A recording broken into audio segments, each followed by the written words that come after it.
Shalom, selamat pagi Bapak Ibu sekalian kasih dalam nama Tuhan. Saya mengajak kita bersama-sama kita mengambil sikap berdiri di hadapan Tuhan. Kita bersyukur kepada Tuhan karena hari ini kita bersama-sama kembali untuk datang beribadah kepada Tuhan, di mana hari ini adalah kita memperingati yaitu kenaikan Kristus ke sorga. Saya mengajak kita bersama-sama Bapak Ibu yang di rumah, kita ambil saat teduh di hadapan Tuhan.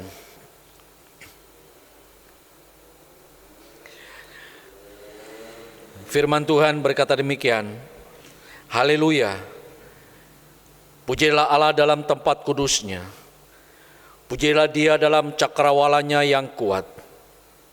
Biarlah segala yang bernafas memuji Tuhan. Haleluya. Mari kita angkat pujian kita, Tuhan berada di bait sucinya.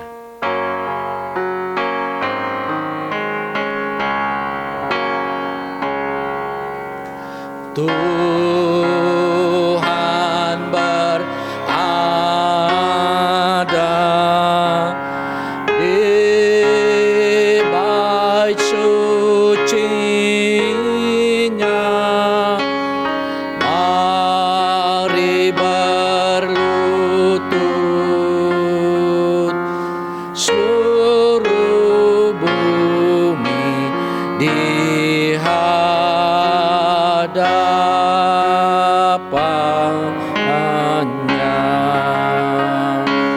berdiam diri di hadapannya.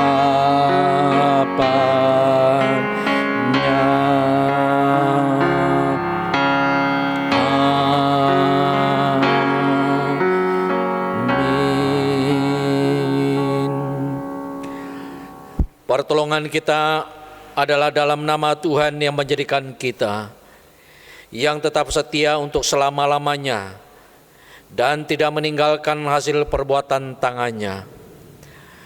Turunlah atas kita sekalian kasih karunia dan damai sejahtera dari Allah Bapa kita dan dari Tuhan Yesus Kristus, dan urapan Roh Kudus menyertai ibadah kenaikan Tuhan Yesus hari ini. Haleluya. Amin.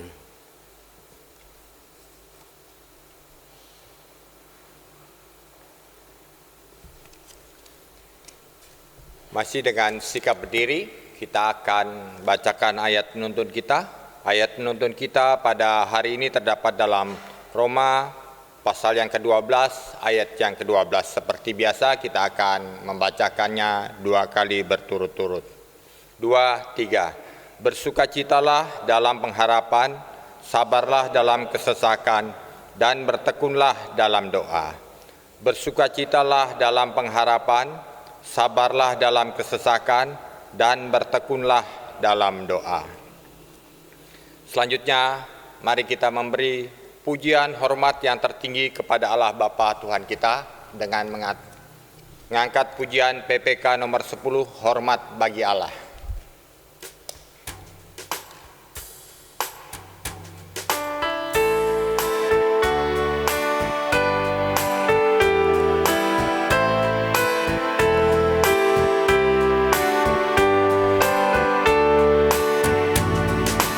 Hormat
Bapak, Ibu, Saudara sekalian, dipersilahkan duduk.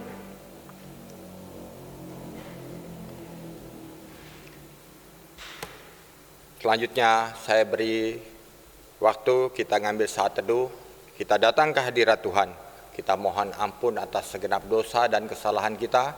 Seperti kita ketahui, sebagaimana manusia, kita selalu lemah, kita selalu jatuh dalam dosa. Oleh sebab itu, untuk lebih lanjut kita masuk dalam ibadah kita, mari kita datang ke hadirat Tuhan mengakui segenap dosa dan kesalahan kita.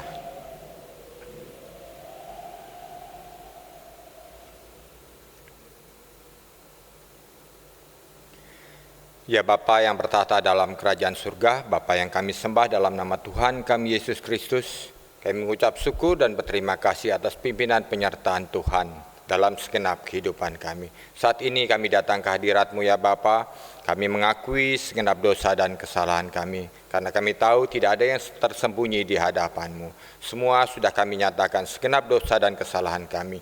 Bapa, kami datang kepadamu memohon ampun ya Bapa. Kami yakin percaya hanya Engkau yang dapat mengampuni kami. Dan kami juga mohon kepadamu ya Pak, ya Bapa, agar ke depan kami boleh dikuatkan, sehingga kami menjauhi segenap dosa dan kesalahan yang menyakiti sesama kami, terlebih menyakiti Engkau. Terima kasih ya Tuhan atas pengampunan dosa ini. Dan kami mau menyerahkan doa pengampunan dosa ini hanya ke dalam tangan-Mu. Dalam nama Tuhan kami Yesus, kami berdoa dan bersyukur. Amin. Puji nama Tuhan, di mana hari ini kita boleh kembali bersama-sama beribadah, meskipun tidak seperti biasa, bahwa setiap kegiatan ibadah kenaikan Tuhan Yesus kita selalu melakukannya bersama-sama, kita bisa bersosialisasi, bisa bercengkrama bersama. Tapi pada saat ini karena pandemi corona ini, kita harus beribadah di rumah kita masing-masing, tapi itu tidak mengurangi sukacita kita untuk datang ke hadirat Tuhan. Selanjutnya, mari kita mendengarkan berita anugerah yang diberikan Tuhan kepada kita. Berita anugerah pada hari ini terdapat dalam Yesaya 43 ayatnya yang ke-25. Demikian bunyi firman Tuhan. Akulah dia yang menghapus dosa pemberontakanmu oleh karena aku sendiri, dan aku tidak mengingat-ingat dosamu. Puji nama Tuhan.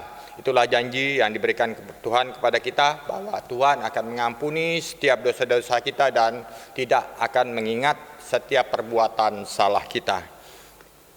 Oleh sebab itu, dalam kehidupan kita ke depan, kita mohon pimpinan Tuhan. Tuhan akan memegang, Tuhan akan memimpin dalam kehidupan kita. Kita angkat pujian 134, Tuhan memegang pimpinan.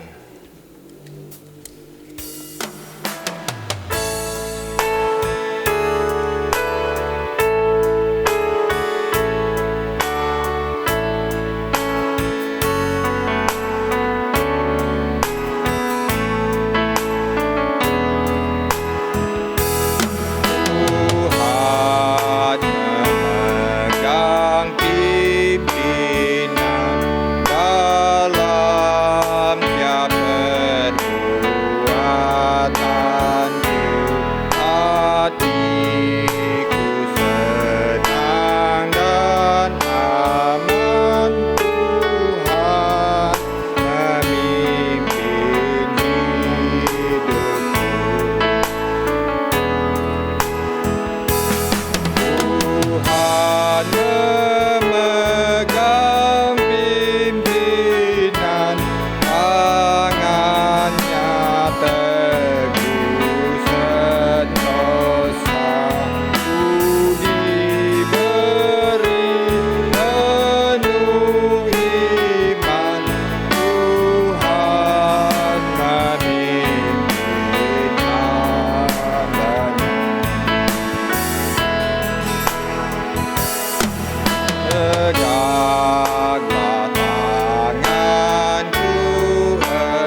Sidang jemaat dipersilahkan bangkit berdiri.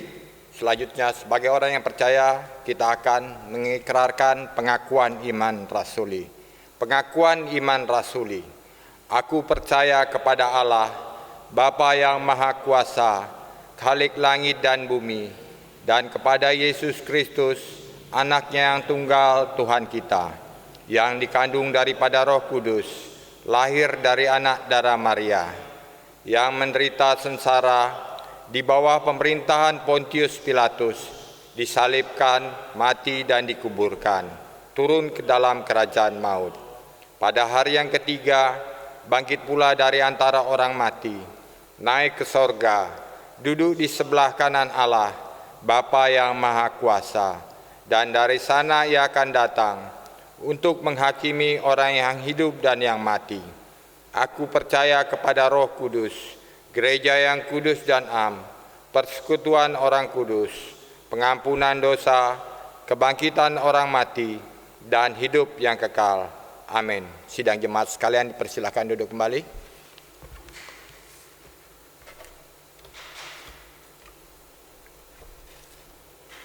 Hari ini kita akan mendengarkan firman Tuhan. Firman Tuhan pada hari ini diberi tema bersabar di tengah kesukaran dan akan disampaikan oleh Guru Injil Herpi. Mari kita semua mempersiapkan diri kita. Kita angkat pujian 129, Yesus yang Pandu. Kita mohon pimpinan pertolongan Tuhan.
Berdiri untuk menyambut kebenaran firman Tuhan ini.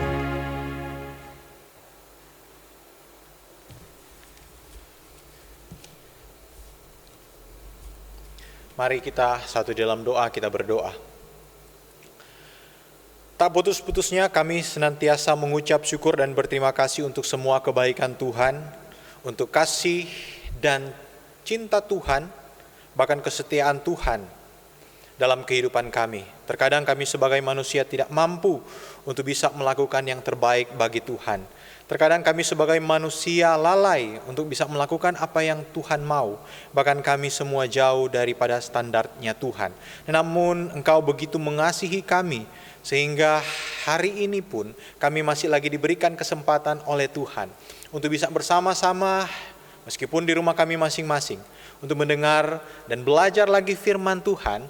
Dan biarlah firman Tuhan yang akan kami baca dan renungkan sebentar, itu benar-benar boleh menjadi kekuatan baru bagi kami, memberikan penghiburan bagi kami di tengah-tengah situasi dan kondisi saat ini, bahkan memberikan berkat-berkat yang tidak pernah kami perkirakan sebelumnya, bahwa di balik semua ini ada tangan Tuhan yang senantiasa menolong dan terus memberkati kami. Berkati hamba-Mu yang penuh dengan keterbatasan ini, mampukan hamba-Mu untuk bisa berbicara sesuai dengan apa yang Engkau kehendaki bagi kami. Dan berfirmanlah kepada kami Bapa di surga, karena kami anak-anak-Mu telah siap untuk membaca dan merenungkan kebenaran firman Tuhan. Amin. Shalom Bapak Ibu Saudara-saudara yang diberkati Tuhan. Salam sejahtera bagi kita. Apa kabar hari ini?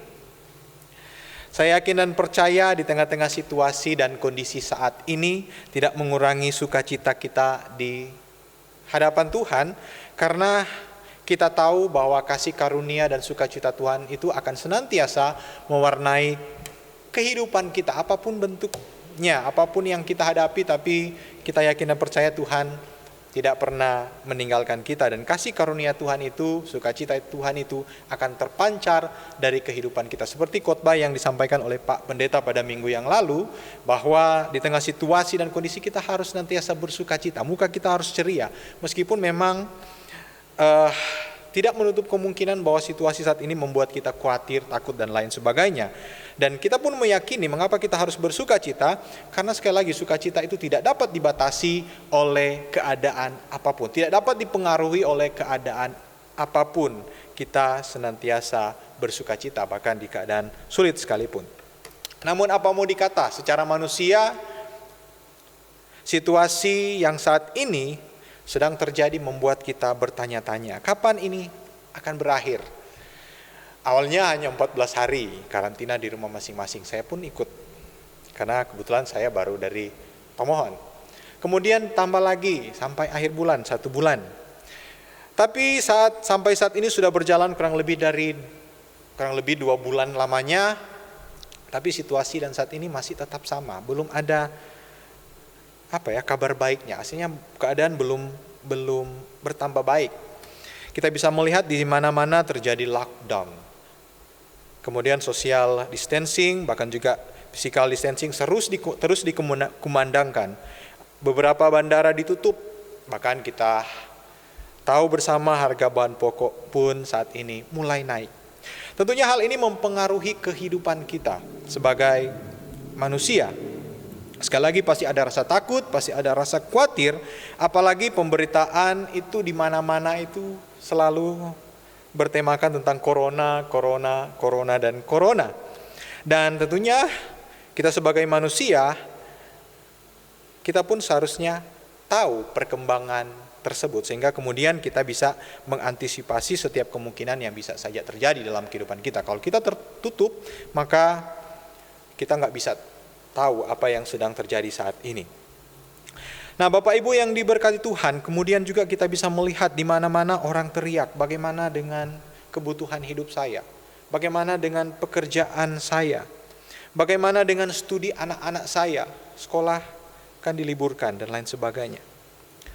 Tentunya hal ini kemudian bisa membuat sebagian orang itu tidak sabar. Mungkin termasuk saudara dan saya.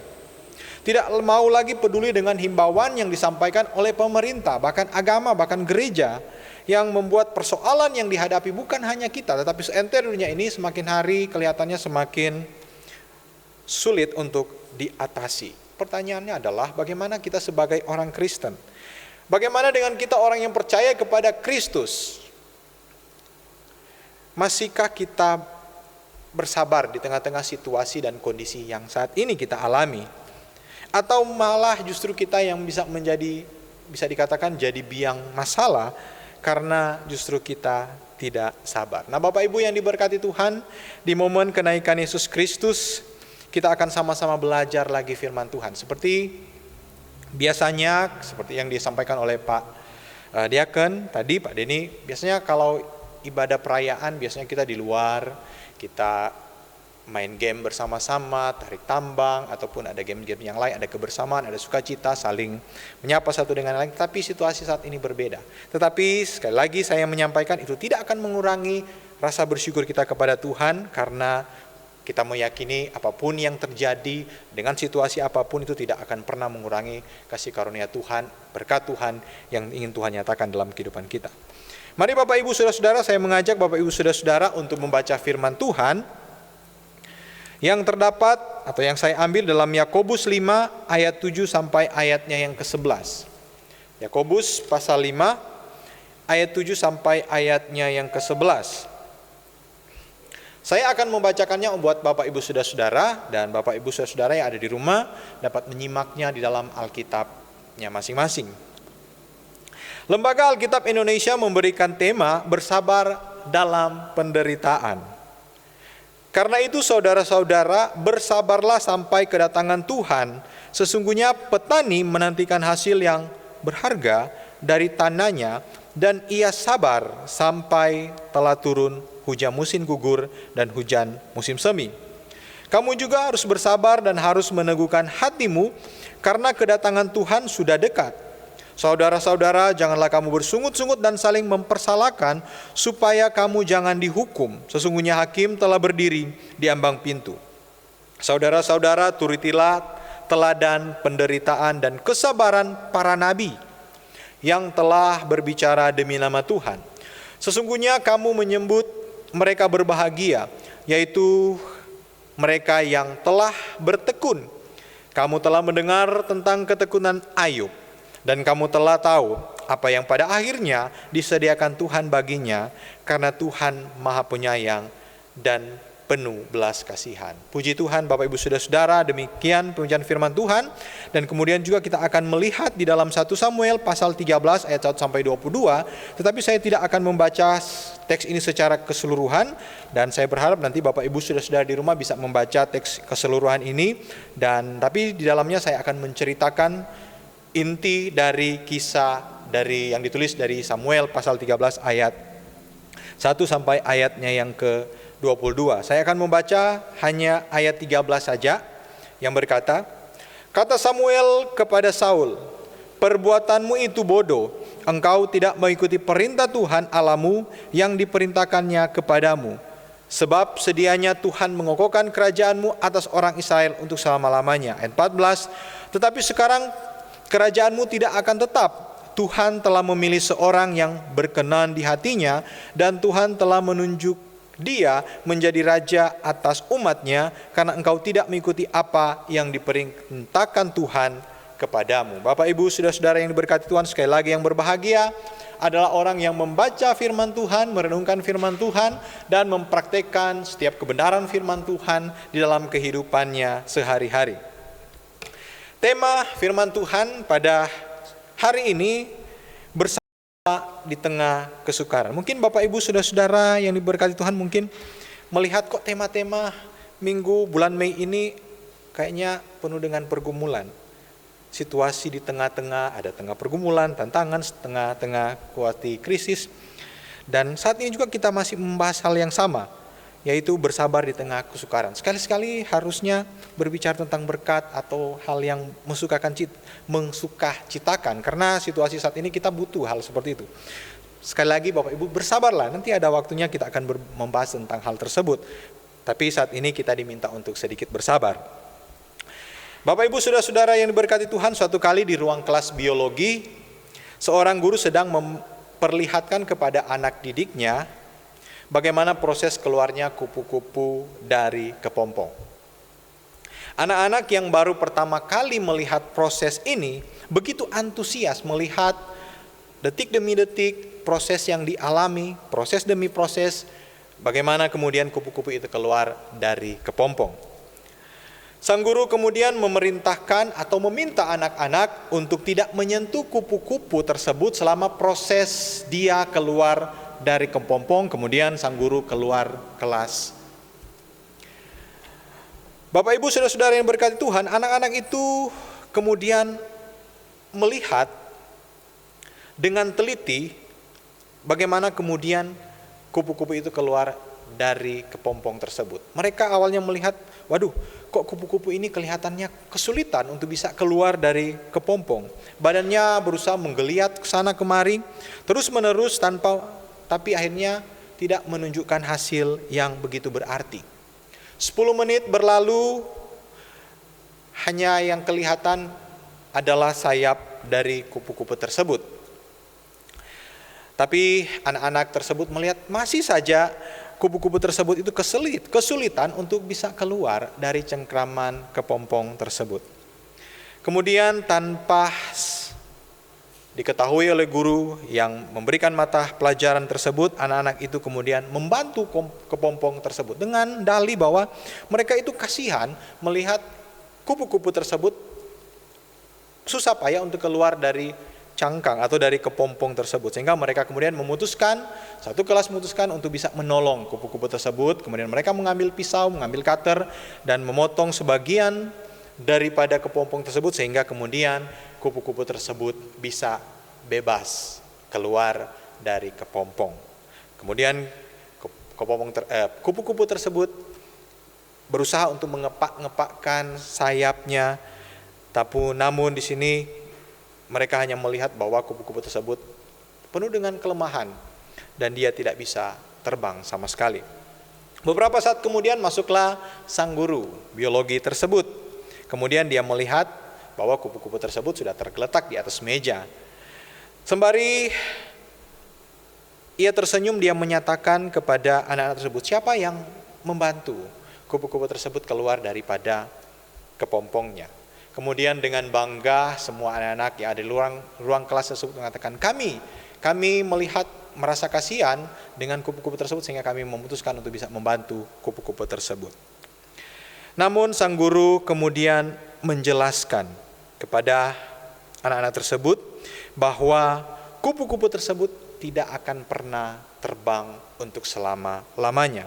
Sembari menjelaskan bahwa perjuangan kupu-kupu untuk keluar dari kepompong adalah proses alami di mana proses ini membuat sayap kupu-kupu tersebut menjadi kuat dan siap untuk terbang. Kesan membantu dia keluar dari kesulitannya memang baik, tetapi justru membuat dia tidak akan pernah terbang untuk selama-lamanya. Bapak Ibu yang diberkati Tuhan, kata sabar adalah kata yang sulit lagi ditemukan di tengah-tengah dunia yang semakin maju saat ini. Semua serba instan. Apapun yang kita butuhkan sebisa mungkin tersaji dengan waktu yang relatif lebih cepat. Berbeda dengan dulu Bapak Ibu Saudara. Kalau mungkin kita mau masak nasi, kalau dulu membutuhkan proses yang lama. Harus dibersihkan, kemudian harus ditungguin, karena kalau tidak ditungguin pasti nasi tersebut bisa gosong ataupun setengah mentah. Apalagi kalau dulu itu masaknya pakai kayu api gitu, masih pakai api, masih pakai tungku. Jadi benar-benar itu harus dijaga. Kita nggak boleh melakukan kegiatan yang lain, karena kalau kita melakukan kegiatan yang lain pasti berakibat fatal. Bisa saja nasi tersebut hangus, gosong ataupun setengah mentah. Tetapi sekarang hanya dengan sekali tekan, klik, kita bisa tinggal untuk melakukan kegiatan-kegiatan yang lain, misalnya main game, kemudian kita bisa nonton film, drama Korea dan lain sebagainya, atau bahkan kita bisa pergi keluar rumah sembari nasi itu masak sendiri. Nah, tentunya ini sangat mempengaruhi sifat manusia. Secara psikologi ini akan begitu mempengaruhi hidup atau sifat dari manusia yang cenderung sukar untuk bersabar. Apa-apa maunya instan. Segala sesuatu yang dibutuhkan sebisa mungkin tersaji tanpa harus melakukan sederetan kegiatan-kegiatan ataupun proses-proses seperti memasak nasi. Nah, Bapak Ibu saudara-saudara yang berkati Tuhan, begitu juga dalam kehidupan kerohanian kita. Kita diminta untuk bersabar dalam segala hal. Kita diminta untuk bersabar dalam segala situasi dan kondisi. Bukankah kesabaran adalah bagian dari buah roh? Artinya orang Kristen atau orang percaya, termasuk Bapak Ibu Saudara dan saya, seharusnya sedikit lebih sabar dibandingkan dengan orang-orang yang ada di luar sana. Tapi sekali lagi apa mau dikata ya Bapak Ibu Saudara, saya yakin kalau segala sesuatu berjalan sesuai dengan rencana, keadaan baik-baik saja, aman terkendali, tidak ada masalah, tidak ada hambatan, maka bukankah kesabaran adalah suatu hal yang mudah bagi kita untuk melakukannya? Bagaimana kalau keadaan justru di luar dari kendali kita? Bagaimana keadaan di luar dari rencana kita? Atau mungkin hal-hal yang praktis yang mungkin bisa saja kita temui dalam kehidupan kita sehari-hari. Ketika kita mengendarai motor atau mobil, kemudian ada orang yang mendahului kita, di mana seharusnya itu menjadi jalur kita. Atau mungkin kita diperlakukan tidak adil, tidak baik oleh orang lain. Atau situasi dan kondisi yang serba rumit, mampukah kita terus bersabar? Bapak Ibu Saudara, saya yakin pasti ketika kita berada dalam posisi seperti yang saya katakan tadi, maka saya pun secara pribadi belum tentu bisa bersabar. Saya seringkali mengalami ketika saya nyetir atau bawa motor, seringkali ada orang yang tidak sopan, langsung melambung tanpa melihat posisi kita di mana, sehingga itu membuat saya secara pribadi juga tidak sabar, sehingga kemudian kata lainnya marah, jengkel, dan terkadang mengucapkan kata-kata yang seharusnya tidak saya sampaikan karena kita sebagai orang yang percaya. Kata sabar dalam teks yang sudah kita baca tadi menggunakan kata makrotumos. Kata ini terdiri dari dua bagian, yaitu kata makro yang berarti panjang dan kata tumos yang berarti panas. Kata tumos ini biasa mungkin kita dapatkan dari kata termometer atau kata termos, yang mungkin di rumah Bapak Ibu punya termos yang biasanya kita simpan air panas. Maka dari kata inilah itu muncul. Jadi secara harafiah atau secara hurufiah, kata ini berarti memakan waktu yang lama bagi kita untuk menjadi panas. Artinya mungkin suatu saat nanti kita akan panas, tapi kita kita orang Kristen dibutuhkan waktu yang panjang untuk bisa menjadi panas. Bapak Ibu saudara-saudara yang berkati Tuhan, maka sejatinya ujian dari kesabaran justru terjadi ketika kita berada di situasi yang tidak baik. Banyak masalah, banyak pergumulan, banyak tantangan. Maka disitulah kesabaran kita diuji. Apalagi situasi saat ini yang sedang terjadi. Bukan hanya di kota kita, bukan hanya di Indonesia, tetapi di seluruh belahan dunia. Di dalam Alkitab Bapak Ibu Saudara-saudara ada beberapa contoh tokoh Alkitab yang bisa saya katakan kurang bersabar dalam menaati apa yang Tuhan mau dalam kehidupannya. Di sini saya mencatat ada dua, meskipun memang ada banyak. Yang pertama adalah Abraham. Abraham ketika dijanjikan untuk menjadi seorang bapa segala bangsa, namun kita bisa melihat situasi dan kondisi memaksa dia untuk melakukan segala sesuatu yang tidak berkenan di hati Tuhan. Ketika Abraham mengalami situasi yang bisa dikatakan sepertinya ini tidak akan sesuai dengan rencana Tuhan, di mana kemudian dia tahu bahwa istrinya itu mandul, kemudian sudah mandul lagi, istrinya itu sudah mati haid. Dan jadi secara biologis ini tidak akan mungkin. Ditambah lagi usia Abraham itu tidak muda lagi.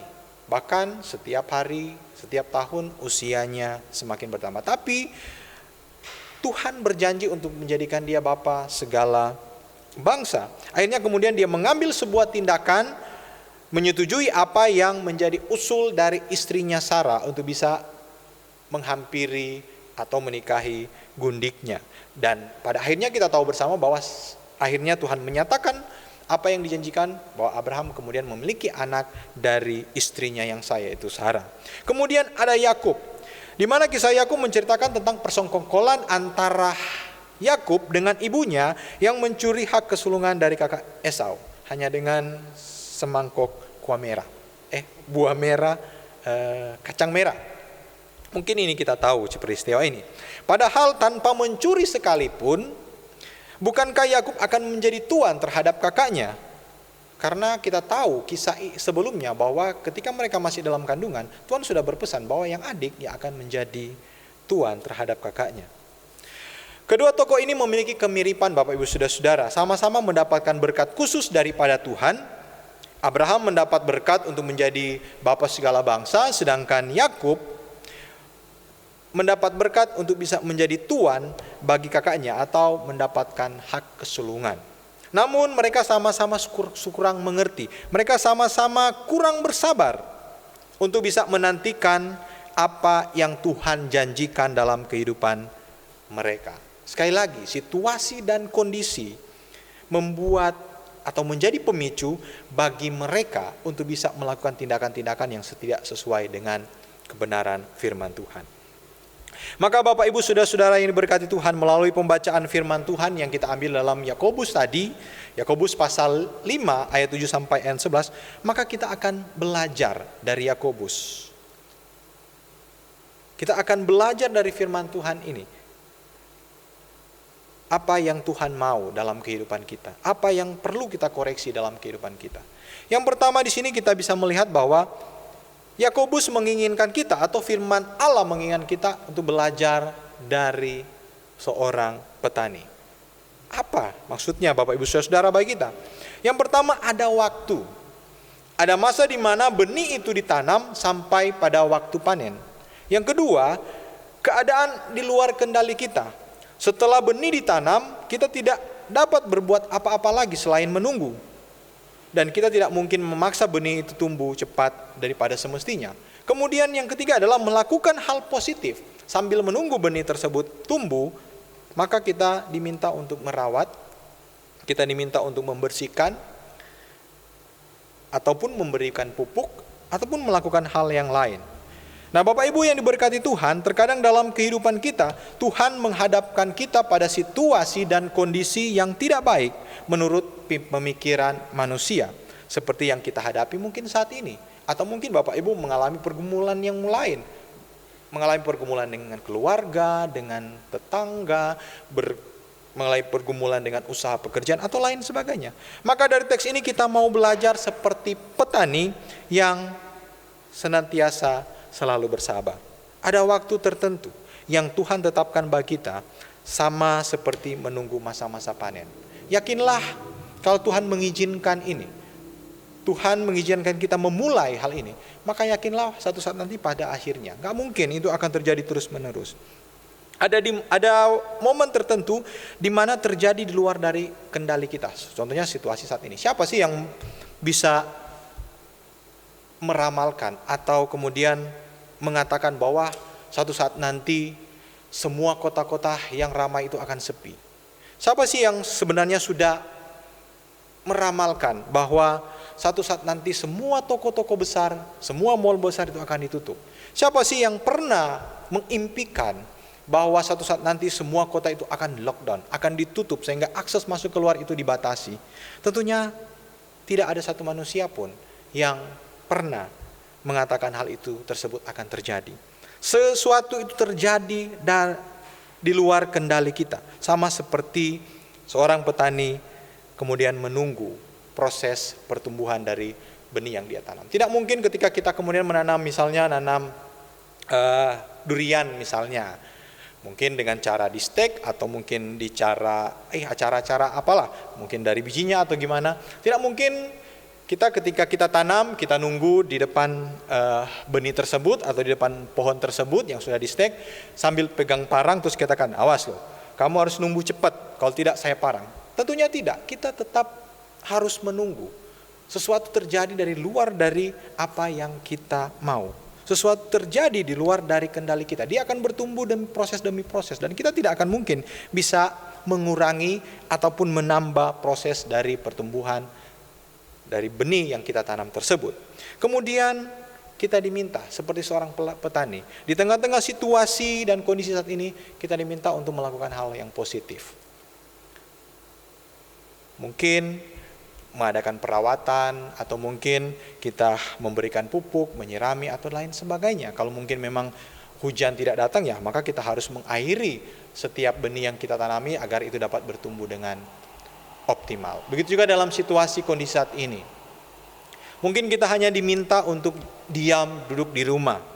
Tetapi kita masih bisa melakukan hal yang positif. Di luar sana bukan hanya, memang ada paling banyak adalah berita tentang corona, tetapi juga ada kreativitas anak-anak muda atau orang tertentu yang membuat konten-konten yang terkadang membuat saya secara pribadi tertawa sendiri.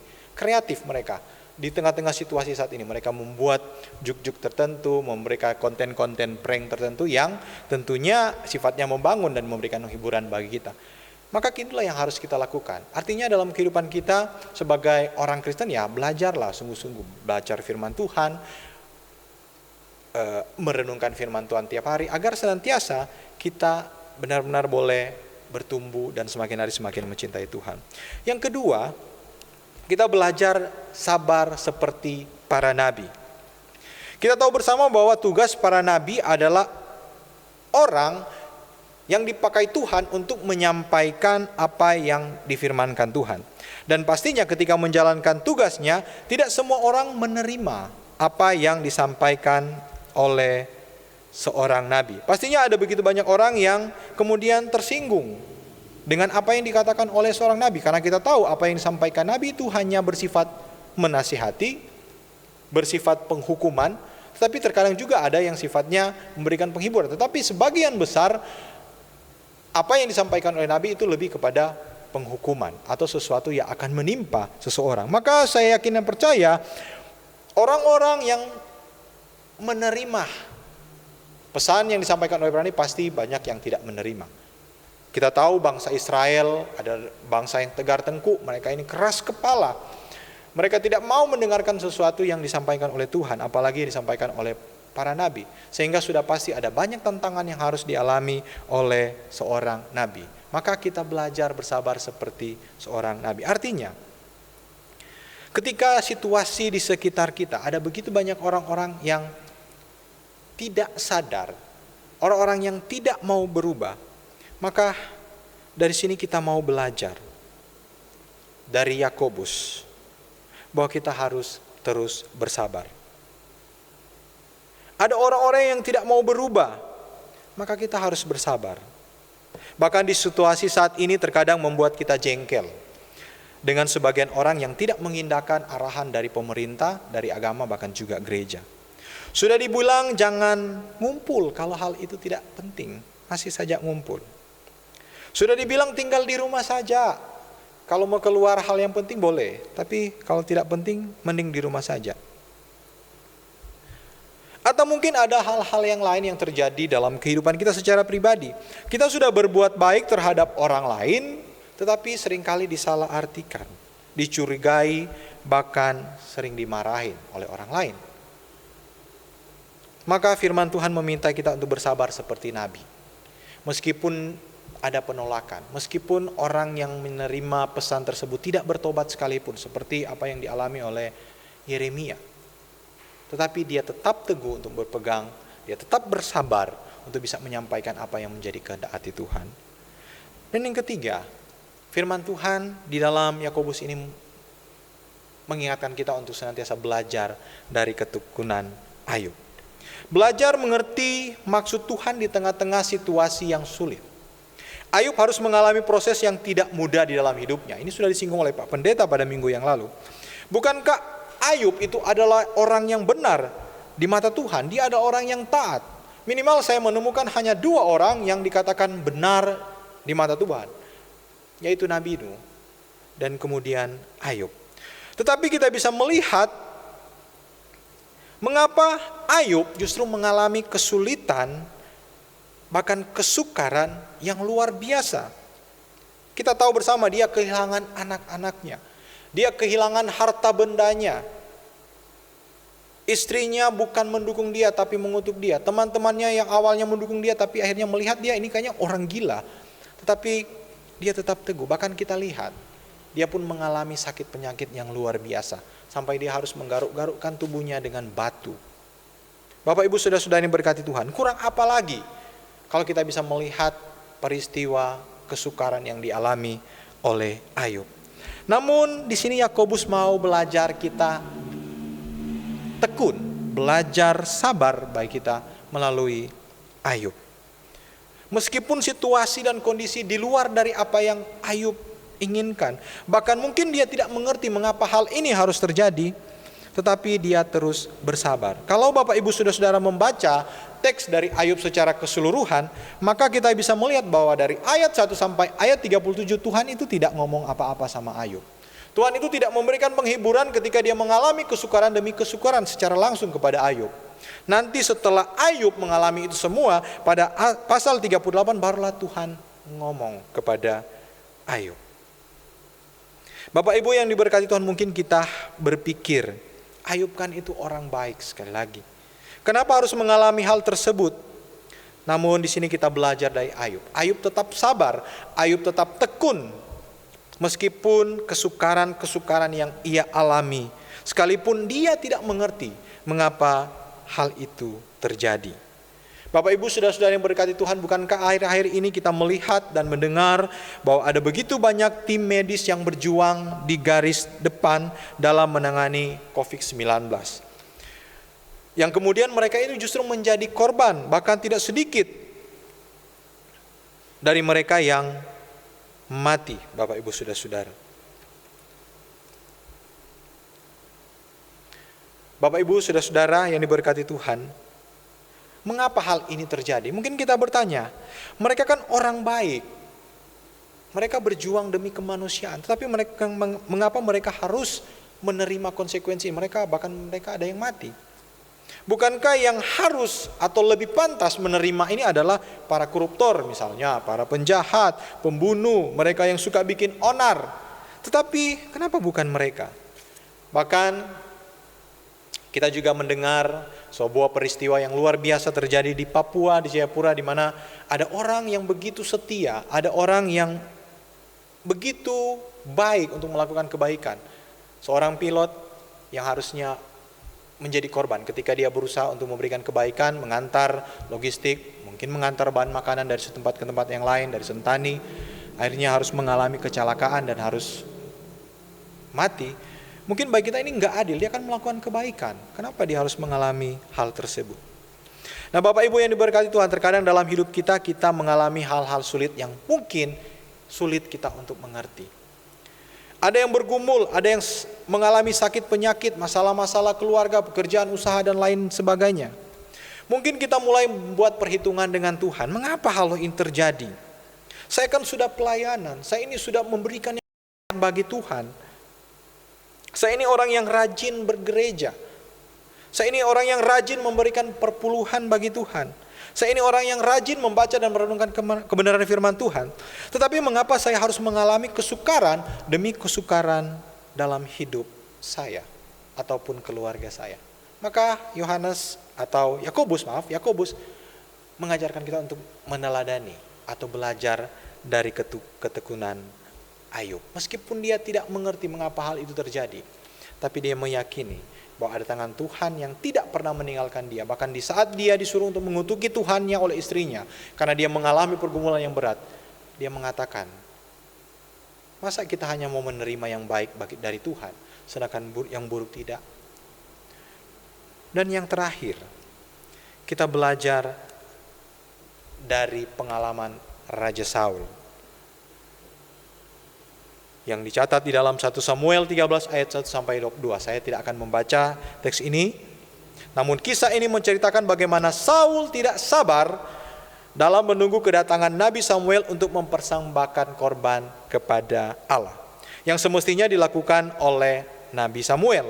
Dalam kisah tersebut dijelaskan bahwa Raja Saul diperhadapkan dengan situasi yang tidak baik, situasi yang buruk. Kita bisa baca dalam teks ini, ada orang-orang Filistin yang telah siap berperang dengan pasukan yang lengkap. Ayat 5, kita bisa lihat di sana. Kemudian di sana karena mereka, orang-orang Filistin, musuh-musuh mereka sudah bersiap berperang, maka orang-orang Israel yang tidak siap kemudian melarikan diri. Kita bisa lihat dalam ayat 6. Kemudian juga bukan hanya sampai di situ, orang-orang yang tetap bersama-sama dengan Raja Saul, mereka merasa gemetar. Kita bisa lihat di ayat yang ke-7. Maka situasi yang sulit ini memaksa Raja Saul untuk melakukan sesuatu yang tidak berkenan kepada Tuhan. Dia tidak sabar untuk menunggu waktu Tuhan. Mungkin bagi kita ini hanya adalah sebuah persoalan yang mudah, Bapak Ibu Saudara. Bukankah apa yang dilakukan oleh Raja Saul itu adalah yang terbaik? Dia hendak memberikan korban kepada Tuhan agar senantiasa dia diberkati untuk bisa melawan orang Filistin. Tetapi sekali lagi, seperti ilustrasi yang saya sampaikan tadi di awal, bahwa membantu anak-anak ketika membantu kupu-kupu keluar dari kepompong itu hanya menyebabkan masalah yang besar bagi kehidupan kupu-kupu tersebut. Bagi kita mungkin baik, bagi anak-anak tersebut itu adalah hal yang baik, tapi ternyata hal itu membuat kupu-kupu tersebut tidak akan pernah terbang untuk selamanya. Artinya kupu-kupu itu harus mati, karena dia nggak bisa buat apa-apa. Dia mau cari makan dengan cara apa? Merayap? Tentunya tidak, Bapak Ibu Saudara. Namun ayat 13 di sini juga kita bisa melihat ada konsekuensi yang harus dialami oleh ketidaksabaran dan ketidaktaatan terhadap apa yang Tuhan mau. Ayat 13 seperti kita tahu bersama, akibatnya Tuhan kemudian menggantikan dia dengan raja yang lain. Nah, Bapak Ibu yang diberkati Tuhan, di sini kita belajar dari pengalaman Raja Saul. Kita belajar dari apa yang pernah dilakukan oleh Raja Saul. Bahkan juga saya katakan dari beberapa tokoh juga yang lain yang seperti yang tadi. Karena tidak sabar menunggu waktu Tuhan, tidak sabar untuk menunggu apa yang ingin Tuhan nyatakan dalam kehidupan kita. Kita melakukan tindakan-tindakan yang menurut kita mungkin ini baik, tetapi akhirnya itu bisa mencelakakan diri kita dan juga orang lain di sekitar kita. Bapak Ibu yang diberkati Tuhan, dalam huruf Mandarin kata sabar itu menarik bagi saya. Dalam kata tersebut terdiri dari 2 huruf, yaitu ren, mudah-mudahan betul kata saya tapi salah kayaknya, dan nain. Kata ren terdiri dari gabungan huruf dao artinya pisau dan huruf sin artinya hati. Sedangkan huruf nai terdiri dari huruf artinya dan huruf cun artinya inci. Bila kita gabungkan semua kata, maka kata sabar dalam bahasa ini menggambarkan sebelah pisau yang tertusuk ke atas hati kita, dan inci demi inci akan menusuk dalam hati kita atau mengiris hati kita. Maka salah satu hal yang harus kita lakukan adalah diam. Karena kalau kita bergerak, kita melakukan aktivitas, maka pisau tersebut akan terus melukai hati kita. Maka kata sabar dari bahasa ini, bahasa Tionghoa ini atau bahasa Mandarin ini mengajarkan kita juga, kalau seandainya situasi tidak memungkinkan, sabar, kita tunggu waktu Tuhan, jangan melakukan kegiatan. Karena kalau kita melakukan kegiatan, maka itu pasti akan semakin mencelakakan diri kita. Seperti apa yang saya sampaikan dari tokoh-tokoh Alkitab yang pernah gagal untuk bisa bersabar menunggu waktu Tuhan. Bapak Ibu yang diberkati Tuhan, momen kenaikan Yesus Kristus yang telah disaksikan oleh para pengikut Kristus dan juga orang-orang yang dengan setia mengikuti Yesus pada waktu itu menjadi momen di mana mereka sekali lagi diminta untuk sabar. Sekali lagi diminta lagi untuk sabar, menunggu sampai kedatangan Tuhan Yesus yang kedua kali. Mereka sudah lama menunggu, ratusan tahun mereka menunggu kedatangan Sang Mesias yang akan memerintah mereka. Mungkin bagi mereka kemenangan Kristus di atas kayu salib itu adalah akhir penantian mereka terhadap Mesias.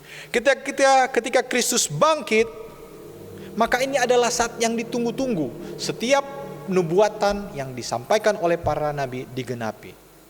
Ketika Kristus bangkit, maka ini adalah momen di mana Tuhan Kristus, Yesus Kristus, akan mengokohkan kerajaannya di muka bumi. Tapi kenyataannya tidak, Bapak Ibu Saudara-saudara. Dia harus pergi.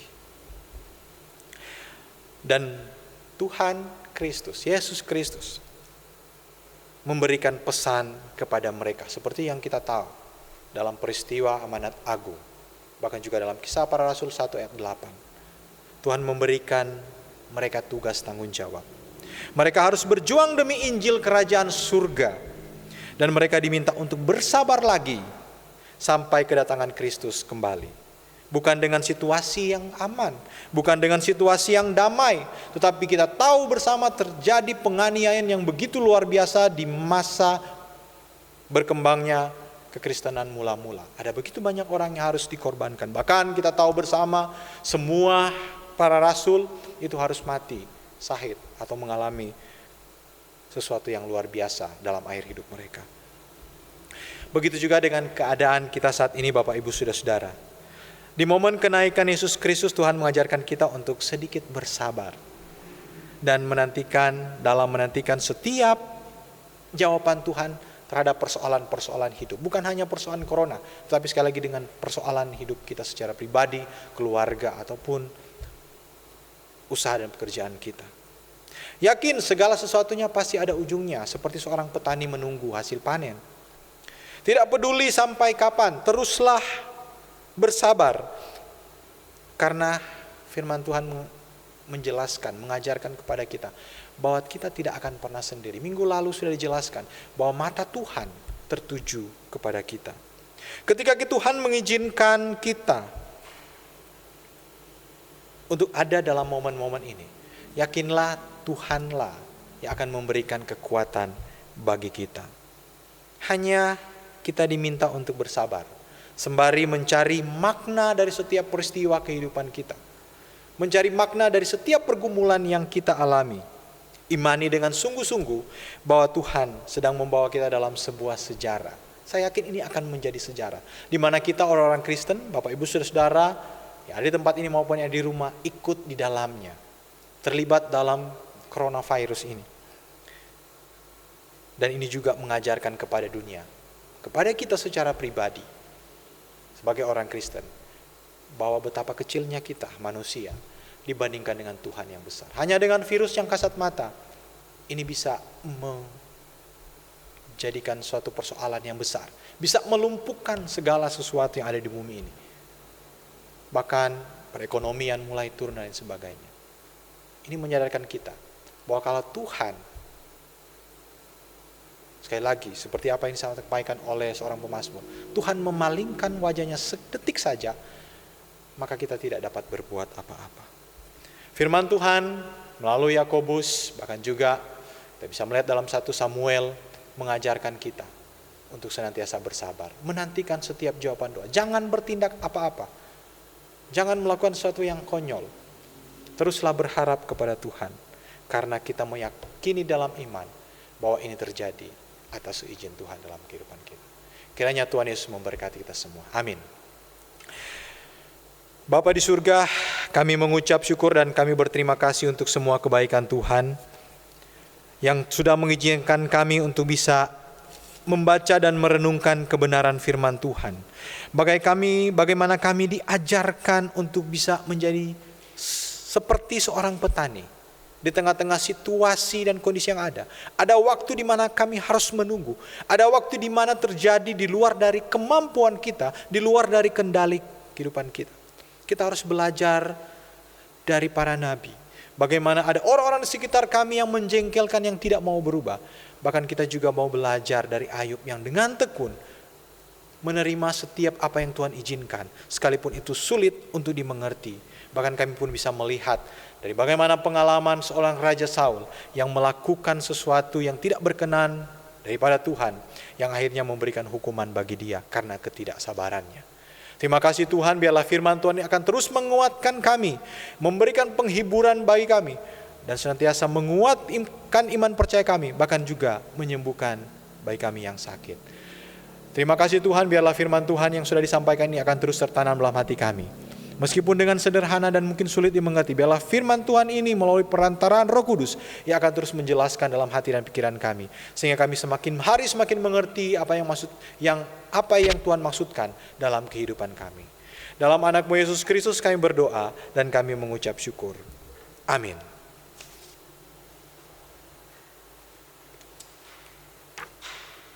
Puji nama Tuhan, di mana kita sudah mendengarkan pembahasan tentang firman Tuhan, di mana kita sebagai anak-anak Tuhan pada saat kondisi-kondisi seperti ini kita harus bersabar, kita harus mendengar apa yang Tuhan kehendaki, mencari tahu apa yang Tuhan kehendaki untuk kita lakukan dalam kehidupan kita sehari-hari, dan yakin dan percaya bahwa Tuhan akan menuntun kita kepada hal yang terbaik pada akhirnya. Selanjutnya kita akan memberikan atau menjalankan kantong persembahan kita. Bapak Ibu Saudara sekalian boleh mengumpulkannya di rumah masing-masing. Sambil kita menjalankan kantong persembahan, kita mengangkat pujian 25 PPPR, memperkenankan hati Tuhan.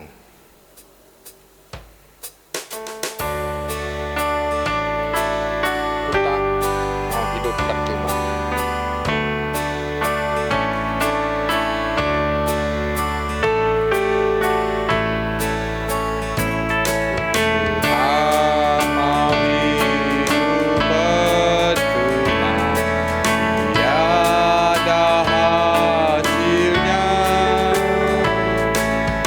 Oh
akan memimpin kita dalam doa syafaat dan doa syukur. Kita berdoa bersama-sama. Bapa yang berada dalam kerajaan surga, Bapa yang kami sembah di dalam nama Tuhan kami Yesus Kristus. Sekali lagi kami datang kepadamu mengucap syukur dan berterima kasih atas pimpinan, penyertaan, serta anugerah Tuhan yang sudah diberikan kepada kami. Hingga pada saat ini ya Bapa, Engkau memberi kami kekuatan, kesehatan, napas hidup. Bahkan pada saat ini kami boleh bersama-sama untuk memperingati kenaikan Tuhan. Kami bersyukur dan berterima kasih atas semuanya itu ya Bapa. Dan pada saat ini kami datang kepadamu, kami mohon belas kasihan yang daripada Tuhan ya Bapa.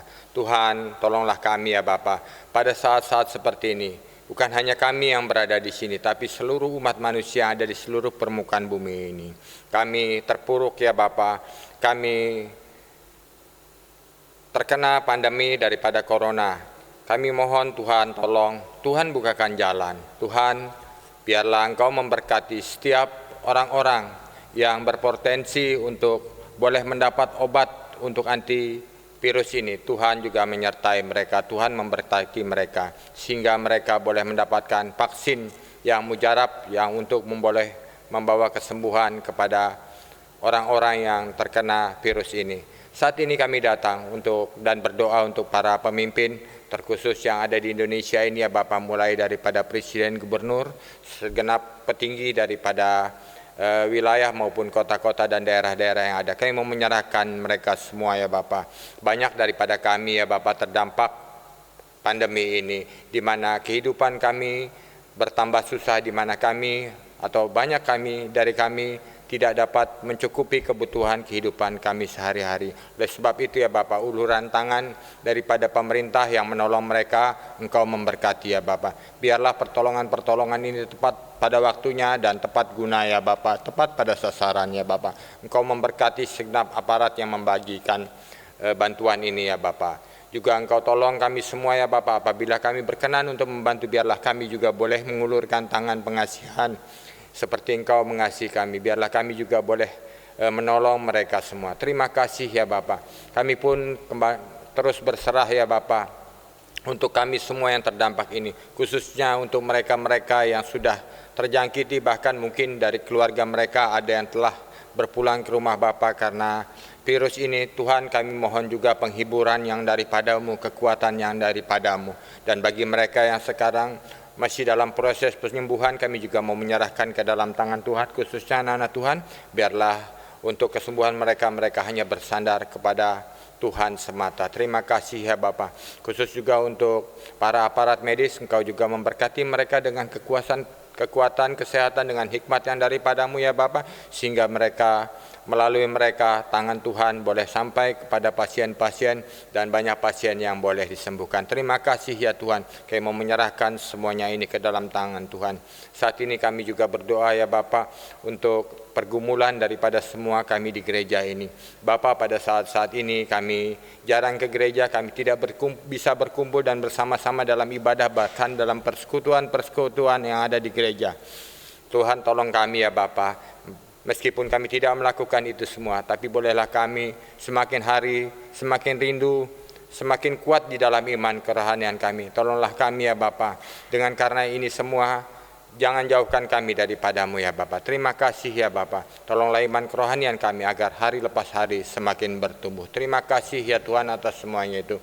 Dan berdoa juga untuk pergumulan seluruh jemaat. Engkau yang mengetahui ya Bapa, bagi kami yang kurang sehat Tuhan, kami mohonkan kepadamu, kiranya jamahan yang daripada Tuhan memberkati kekuatan kesehatan, sehingga saudara-saudara kami yang saat ini sedang terbaring sakit boleh disembuhkan. Engkau memberkati mereka dalam obat-obatan yang mereka konsumsi, dalam makanan yang mereka konsumsi, bahkan tangan-tangan medis yang digunakan untuk mencari kesembuhan. Engkau memberkati. Terima kasih ya Bapa.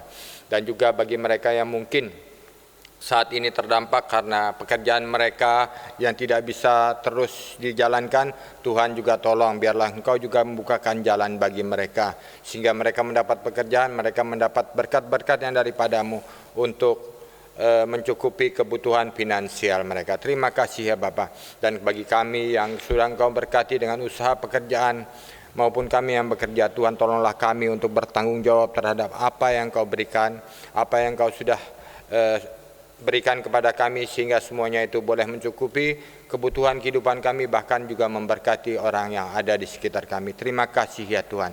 Saat ini kami juga sudah memberikan persembahan ya Bapa. Tuhan, kiranya persembahan ini Engkau pakai, Engkau boleh gunakan untuk pekerjaan dan pelayanan Tuhan di dalam gerejamu ini. Dan kami tak lupa berdoa ya Bapa untuk masa depan daripada pelayanan di gerejamu ini.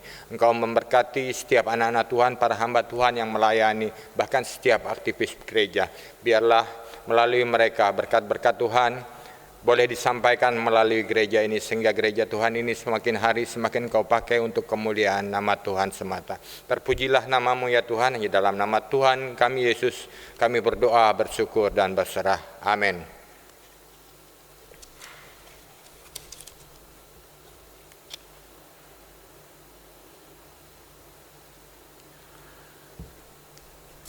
Bapak Ibu, mari kita bersama-sama kita akan mengakhiri ibadah kita pada pagi hari ini. Saya mengajak Bapak Ibu untuk mengambil sikap berdiri.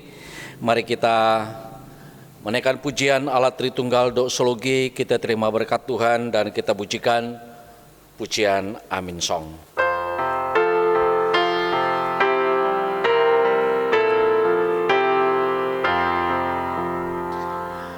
Puji Allah Bapa Putra, puji Allah Roh Kudus, ketiganya yang esa. Selamat sumber berkat.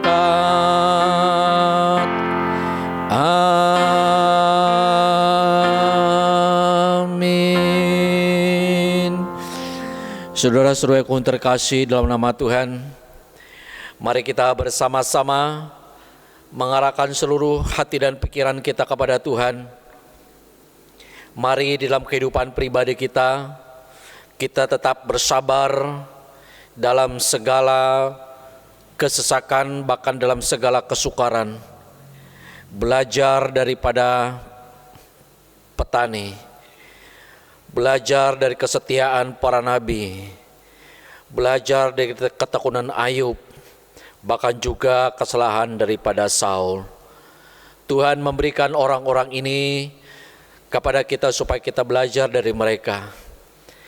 Dan dalam peringatan kenaikan Kristus ke sorga, biarlah hati kita semakin teguh, hati kita semakin dikuatkan dalam menjalani kehidupan pribadi kita. Dan biarlah nama Tuhan dipermuliakan dan hidup kita menjadi berkat di mana Tuhan tempatkan kita, serta terimalah berkat Tuhan. Kasih karunia dan damai sejahtera dari Allah Bapa, anugerah keselamatan dari Tuhan Yesus Kristus yang telah mati bangkit, bahkan yang naik ke sorga, Ia menang bahkan selalu menang, penyertaan urapan kuat kuasa, pimpinan sukacita, penghiburan kekuatan yang berasal daripada kuasa Roh Kudus menyertai hidup kita. Kasih-Nya mengalir bagaikan aliran air hidup yang tidak akan pernah kering, mengalir dalam kehidupan pribadimu, rumah tangga, pekerjaan, pelayanan kita, bahkan dalam studi anak-anak kita. Sekalipun kita dalam kondisi pandemi corona ini, kasih Tuhan tetap menyertai kita. Haleluya. Amin. Amin. Amin.